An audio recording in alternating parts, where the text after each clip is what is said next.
What's up guys? Ayun, welcome back again to my Facebook channel. And for tonight's video nga ay papakita ko lang sa inyo yung setup ko ng crayfish ko dito. Ayun. So nakalagay sila sa ref tab. Tapos nilagyan ko nito kasi nga may mga batang napunta dito sa amin. So para iwas hawakan or likutin yung mga ARC natin. Ayan, so dito, ang gamit ko nga is itong top filter. Pero ngayon ay hindi na umaakat yung tubig dito. Siguro gawa nung madami na namang nakabara dun sa pinaka baba nung filter ko. Pero okay lang yun kahit wala dito as long as may mga bula-bulang na nagana yon. Tapos pagdating naman sa mga hides nila or taguan is ang ginawa namin is yung mga kinat na PVC pipe.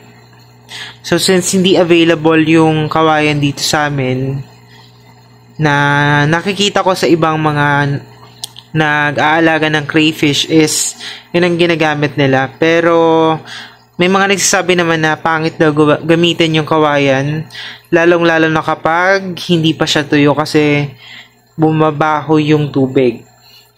Siguro kung gagamit kayo ng kawayan is dapat yung tuyo na siguro. Pero kung may PVC naman sa inyo is mas okay kung PVC na lang. Tapos naglagay din pala ako ng guppy grass. Ayun. So ito ay isang uri ng aquaplant guys.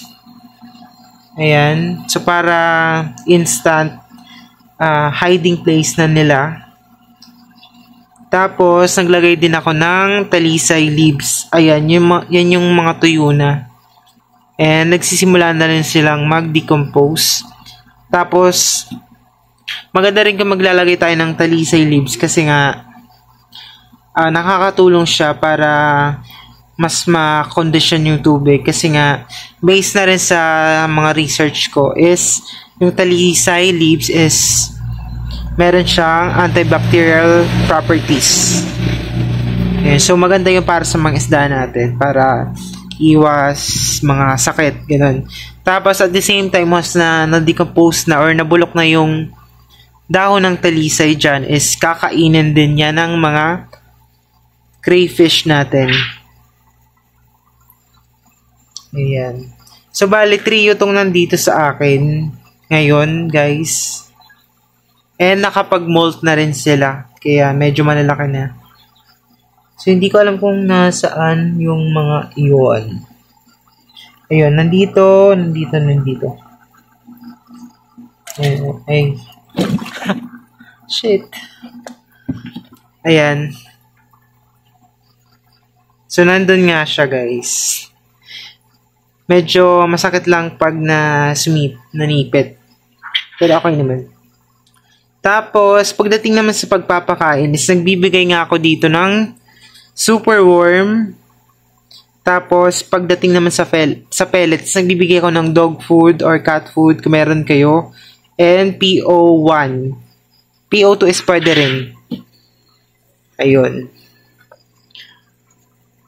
So, hanggang dito na nga lang muna yung ating video. Kung gusto nyo ng ganitong mga video is comment kayo sa baba and follow na din.